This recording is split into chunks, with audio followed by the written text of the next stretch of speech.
नमस्कार लाडक्या बहिणींनो, संघर्ष योद्धा यूट्यूब चॅनलवरती आपले स्वागत आहे।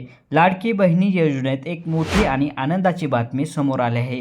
ज्यांच्या पतीचे किंवा वडिलांचे निधन झाले आहे किंवा घटस्फोट झाला आहे त्या महिलांना आता वेबसाईटवर नवीन ऑप्शन येणार आहे। या ऑप्शनमधून डेथ सर्टिफिकेट किंवा डिवोर्स सर्टिफिकेट पेपर तुम्हाला अपलोड करून KYC पूर्ण करता येणार आहे।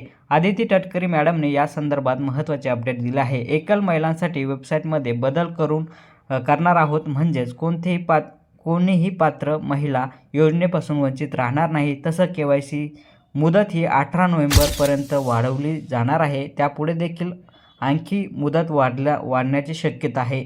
म्हणूनच ज्यांनी अजूनही KYC केले नाही त्यांनी घाई करू नका। वेबसाईट अपडेट झाल्यानंतर करा। आम्ही त्या प्रक्रियेवर नवीन व्हिडिओ देखील घेऊन येणार आहोत।